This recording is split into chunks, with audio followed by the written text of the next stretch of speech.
Pada tanggal 6 Agustus 1945, sebuah bom atom dijatuhkan di atas kota Hiroshima, Jepang, oleh Amerika Serikat. Kemudian, pada tanggal 9 Agustus 1945, bom atom kedua dijatuhkan di atas kota Nagasaki, memaksa Jepang untuk menyerah kepada Amerika Serikat dan sekutunya.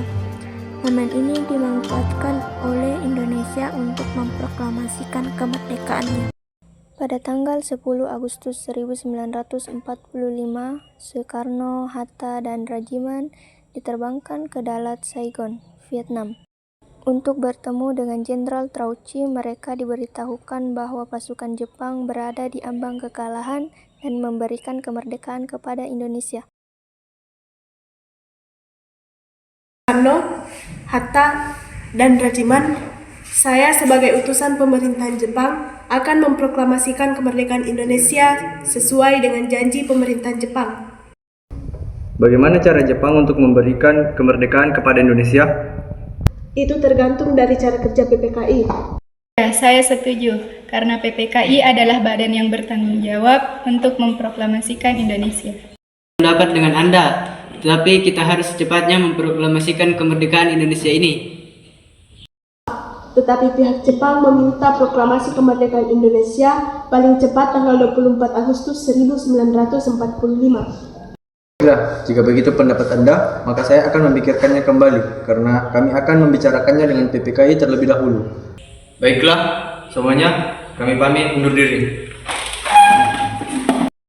Pada tanggal 14 Agustus 1945, Jepang menyerah tanpa syarat kepada sekutu. Berita tersebut sangat dirahasiakan oleh Jepang karena semua stasiun radio disegel oleh Jepang. Tetapi ternyata siaran radio tersebut tertangkap di Indonesia dan didengar oleh Sultan Syahrir.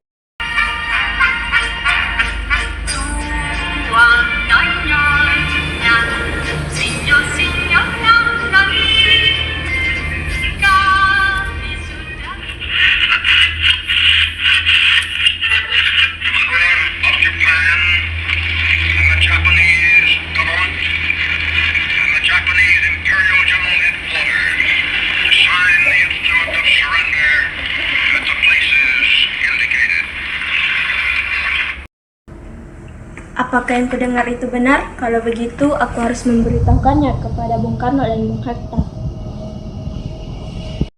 Setelah mendengar berita kekalahan Jepang, Sultan Syahrir terlebih dahulu pergi menemui Muhammad Hatta di kediamannya untuk memberitahukan berita tersebut.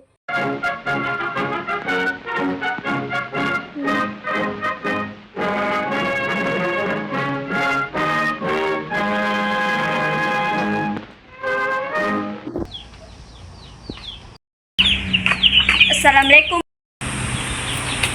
Waalaikumsalam. Silahkan masuk, Syahrir. Ya, silahkan duduk, Syahrir.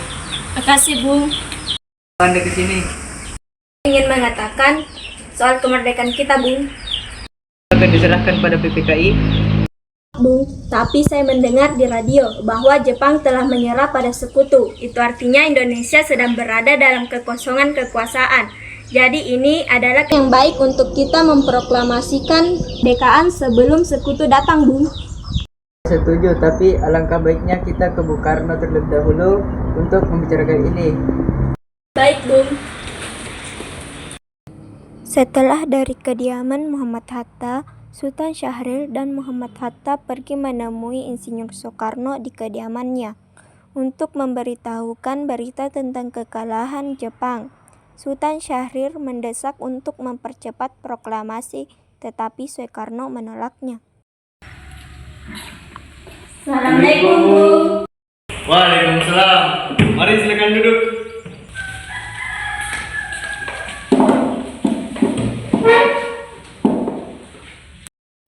Ada apa kalian kesini?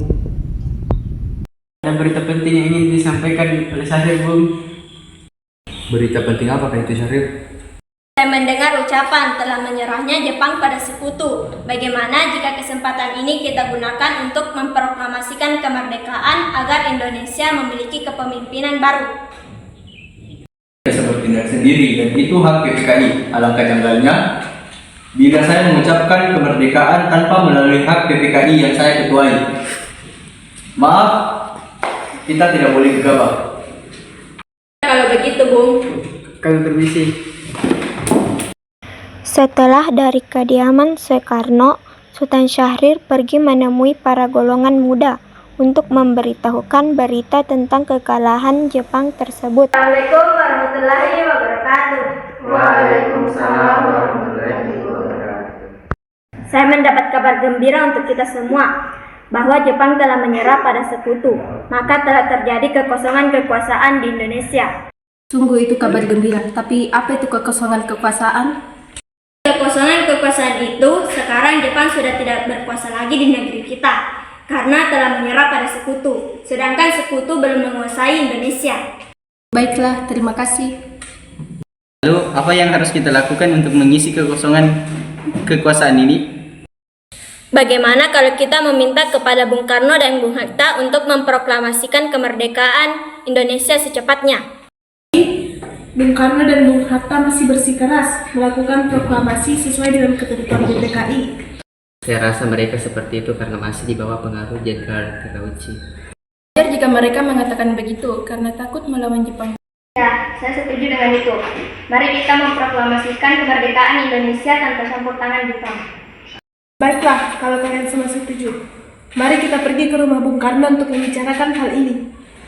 Tapi jangan sampai proklamasi kemerdekaan ini diproklamasikan oleh PPKI. Mengapa Anda berpendapat seperti itu?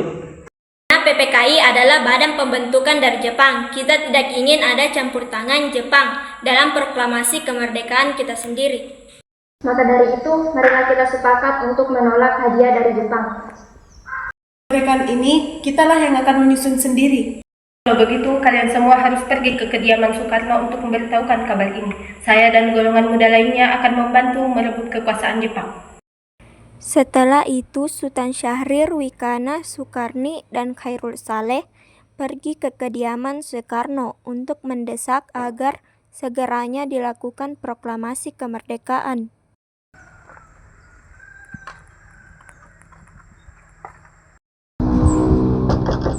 Assalamualaikum. Waalaikumsalam. Permisi Bu, apakah Bung Karno ada di dalam? Kami ingin bertemu dengannya.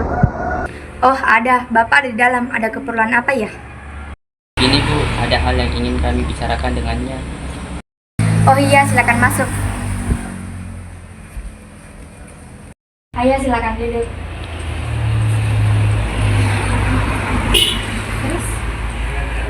Pak, ada yang datang mencari. Siapa, Bu?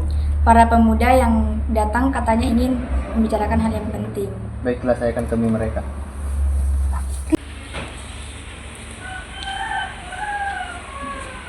Ya, silakan duduk. Saya dengar dari istri saya ada yang ingin disampaikan. Begini, kami mendengar berita bahwa Jepang telah menyerang kepada sekutu. Oleh karena itu, telah terjadi kekosongan kekuasaan di Indonesia. Jadi, kemarin kami mengadakan rapat dan hasilnya kami semua setuju, Bung Karno dan Bung Hatta, agar secepatnya melakukan proklamasi kemerdekaan. Secepat itu, mungkin akan saya usahakan setelah berunding dengan anggota PPKI lainnya tentang masalah ini.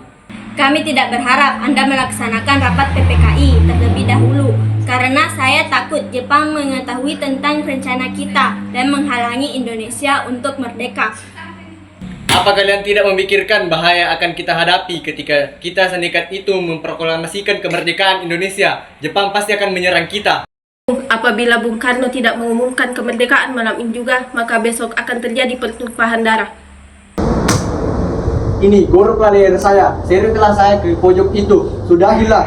Saya tidak bisa melepaskan tanggung jawab saya sebagai ketua PPKI. Karena itu akan saya tanyakan kepada wakil-wakil ketua besok.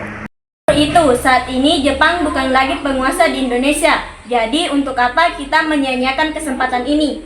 Baiklah, tapi berikan saya waktu untuk berunding dengan para golongan-golongan tua. Baiklah kalau begitu Bung, kami pamit.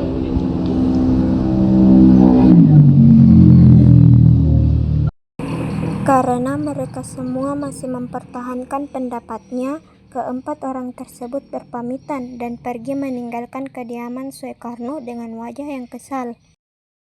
Kemudian Soekarno meminta para golongan tua yaitu Muhammad Hatta dan Ahmad Soebardjo untuk datang ke kediamannya untuk membicarakan permasalahan tersebut.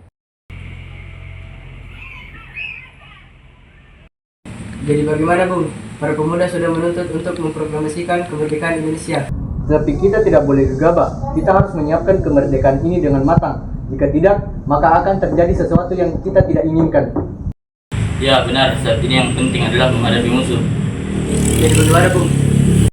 Ya, lagi pula mereka masih muda. Cara berpikir mereka pendek. Jadi kita harus melihat masa depan dan mempersiapkan dengan matang. Baiklah, saya mengerti. Meski berat hati dengan keputusan Soekarno, para pemuda yang telah meninggalkan kediaman Soekarno tetap tidak putus asa. Mereka menyusun strategi bagaimana cara membujuk Soekarno dan Hatta untuk memproklamasikan kemerdekaan Indonesia sesegera mungkin. Akhirnya mereka memutuskan untuk mengasingkan Soekarno dan Hatta ke Rengas Dengklok agar terhindar dari pengaruh Jepang. Para pemuda pun mengadakan pertemuan di Jalan Cikini 71 Jakarta. Para pemuda yang hadir antara lain Sukarni, Wikana, Khairul Saleh, Singgi, dan Yusuf Kunto. Mereka sepakat untuk membawa Soekarno dan Hatta keluar kota.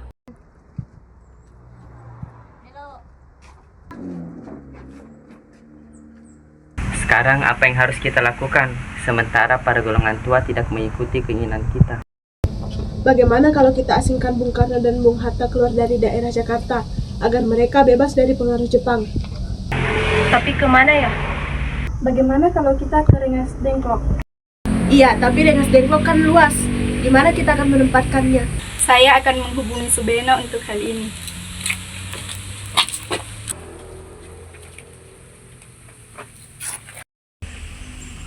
Assalamualaikum. Waalaikumsalam. Ada apa? Saya akan menculik Soekarno dan Hatta untuk segera mendesak mereka melaksanakan proklamasi. Apa? Menculik mereka? Ya, dan kami sepakat untuk membawa mereka ke Rengas Dengklok. Bisakah kamu mencarikan tempat yang aman? Tentu, nanti saya akan mengamankan mereka di rumah di Jauh Kesong. Baiklah, terima kasih Subeno. Kita akan membawanya ke Jauh Kesong. Baiklah. Setelah mengetahui di mana Soekarno dan Hatta akan dibawa, para pemuda pun pergi ke kediaman Soekarno dan kediaman Hatta untuk membawa mereka berdua ke Rengas Dengklok untuk menjauhkan mereka dari pengaruh Jepang.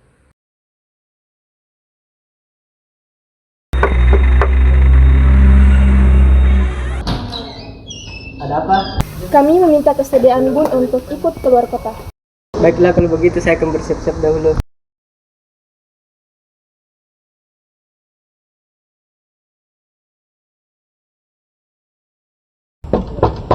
Permisi. Ada apa? Bung, ikutlah keluar kota dengan kami saat ini juga. Saya setuju, asal Fatmawati dan Guntur ikut serta dengan saya, karena saya tidak mungkin meninggalkan mereka di sini. Baiklah. Jakarta yang pada saat itu terjadi ketegangan yang dimana seharusnya diadakan rapat pertemuan PPKI, tetapi Soekarno dan Hatta tidak di tempat. Jadi pada akhirnya Ahmad Soebardjo bertemu dengan Wikana di perjalanan. Apakah saudara tahu di mana Bung Karno dan Bung Hatta? Katakan padaku di mana mereka sekarang. Aku akan menjamin keselamatan mereka dan menjanjikan proklamasi esok hari. Apakah Anda serius dengan itu? Ya, saya serius.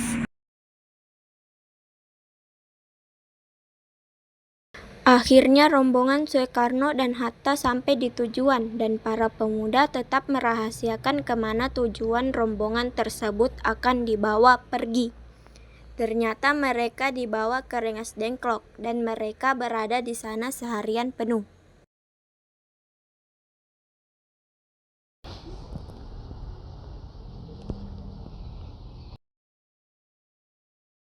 Loh, Hatta? Apa tujuan kalian semua membawa kami berdua ke sini? Kami ingin membicarakan kembali tentang proklamasi kemerdekaan ini, Bung.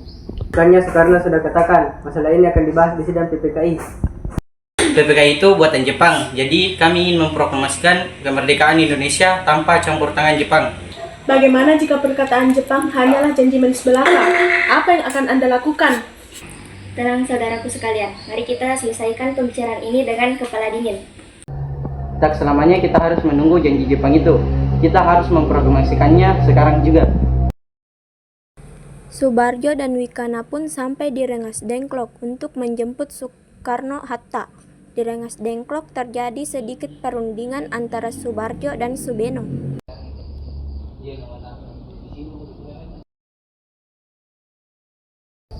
Syukurlah kalian baik-baik saja. Jadi, bagaimana keputusannya? Kami setuju bahwa kemerdekaan Indonesia dilakukan tanpa campur tangan Jepang. Lalu kapan kita akan melaksanakan proklamasi? Apa proklamasi bisa dilaksanakan sebelum tengah malam? Tidak mungkin. Sekarang sudah malam, kami harus kembali ke Jakarta lalu mengundang para anggota Badan Persiapan Kemerdekaan untuk rapat kilat. Dan itu akan menyita banyak waktu. Kami khawatir harus bekerja semalaman. Bagaimana kalau jam 6 besok pagi? Saya akan berusaha sekuat tenaga agar dapat selesai secepatnya. Kalau tidak, bagaimana? Kalau semua gagal besok siang, tanggal 17 jam 12 belum terjadi proklamasi, maka saya yang akan bertanggung jawab, tembak matilah saya. Kita akan melakukannya besok pagi.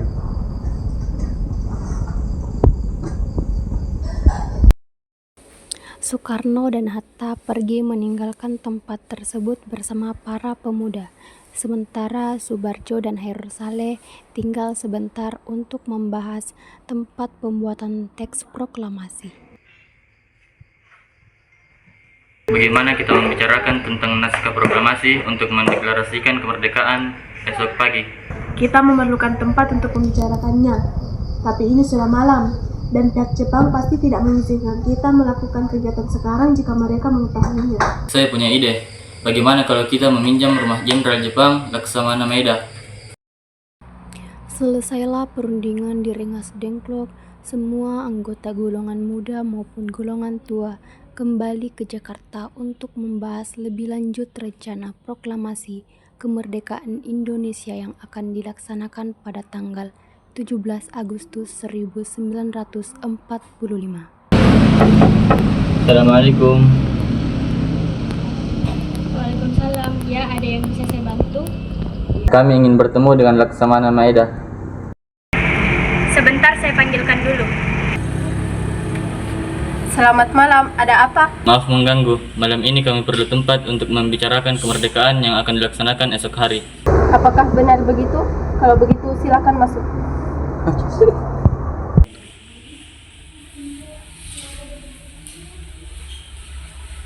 Baiklah, silakan duduk. Sebenarnya saya turut bergembira atas kabar baik itu. Silakan pergunakan apa yang Anda butuhkan. Setelah sampai di rumah Laksamana Maeda yang terletak di Jalan Imam Bonjol nomor 1, Soekarno pergi menemui Nashimura agar merubah status dan keadaan Indonesia. Namun Nashimura tidak mau, sehingga Soekarno kembali ke rumah Laksamana Maeda untuk merumuskan naskah proklamasi bersama para pemuda.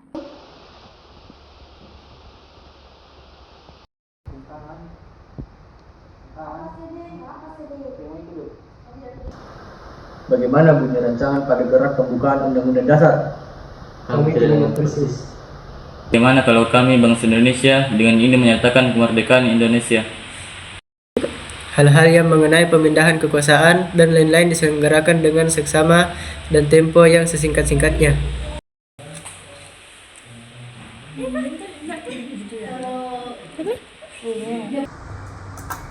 Siapa yang akan menandatangani proklamasi ini? Menurut saya teks proklamasi ini tidak ditandatangani oleh PPKI karena PPKI merupakan buatan Jepang. Kita sepakat bahwa proklamasi dilaksanakan tanpa campur tangan Jepang. Adakah pendapat mengenai siapa yang akan menandatangani proklamasi ini? Bagaimana jika naskah ini ditandatangani oleh para hadirin yang hadir pada saat ini, seperti ketika Amerika menandatangani teks deklarasi mereka? Jangan. Kita tidak boleh mengikuti bangsa lain, kita harus berbeda dengan bangsa lain. Lalu bagaimana Bung Karno? Karena ini berkat bangsa Indonesia, jadi ini ditandatangani atas nama bangsa Indonesia. Mana jika yang menandatangani teks proklamasi adalah Bung Karno dan Bung Hatta sebagai wakil dari bangsa Indonesia. Bagaimana para hadirin? Setuju.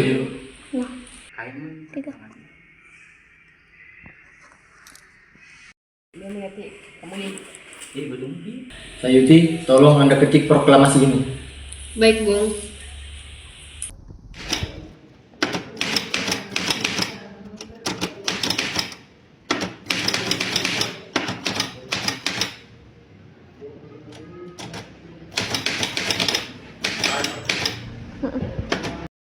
Setelah semua persiapan proklamasi selesai, semua hadirin pulang ke rumah masing-masing dengan perasaan yang gembira. Alhamdulillah semua berjalan dengan lancar. Terima kasih Bu telah menemani saya di masa-masa sulit ini. Ya, terima kasih kepada Allah yang telah memberikan kita kesempatan untuk memproklamasikan kemerdekaan bangsa kita. Oh iya, apakah kalian sudah merencanakan bagaimana proklamasi besok akan berlangsung? Sudah, kita akan melaksanakan upacara bendera yang diiringi lagu Indonesia Raya. Oh iya, bukankah kita belum punya bendera? Lantas bagaimana? Belum Bu, bagaimana kalau ibu saja yang menjahitnya? Tapi, ibu hanya punya kain merah dan kain putih, Pak. Apakah tidak apa-apa?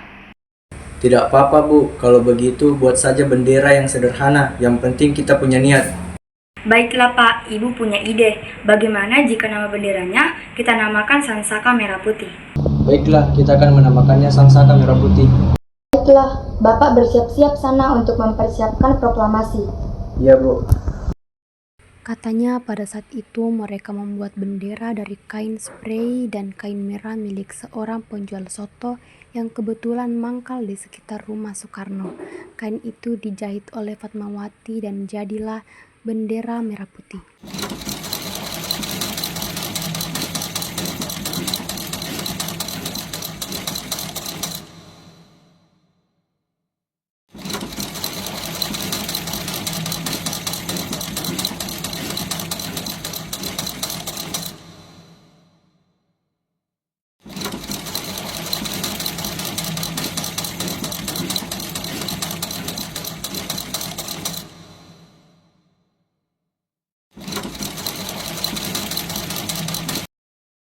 Soekarno pun mulai bersiap-siap sebab mereka telah sepakat untuk memproklamasikan kemerdekaan Indonesia di kediaman Soekarno di Jalan Pegangsaan Timur nomor 56 pukul 10 pagi.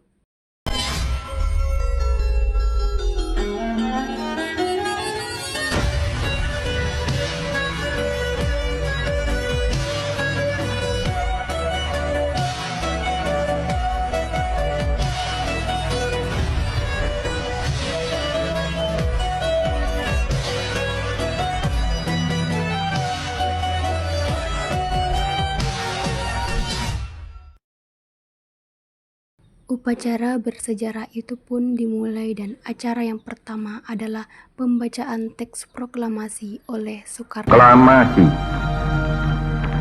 Kami, bangsa Indonesia, dengan ini menyatakan kemerdekaan Indonesia.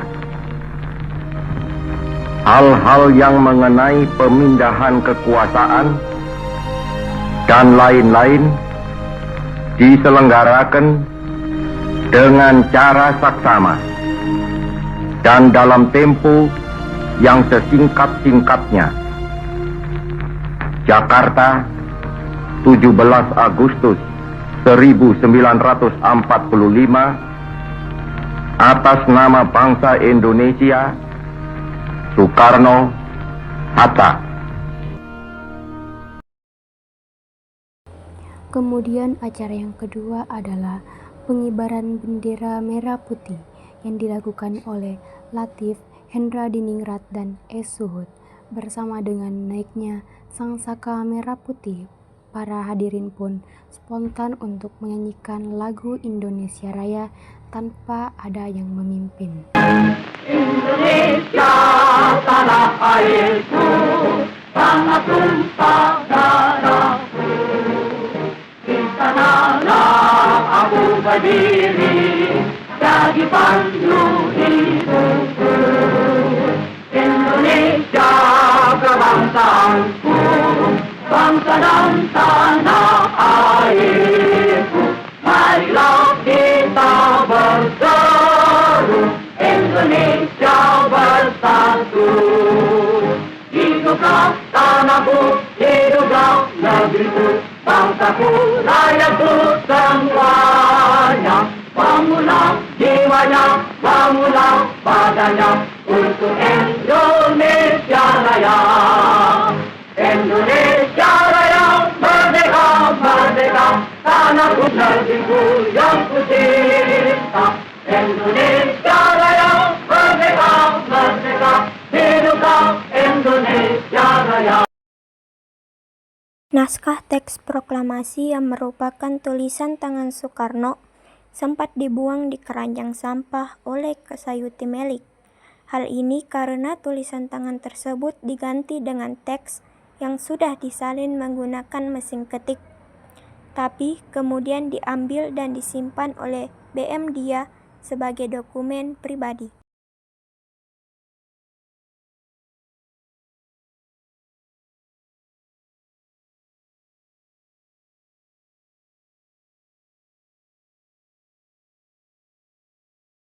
Selesailah sudah proklamasi kemerdekaan Indonesia 17 Agustus 1945.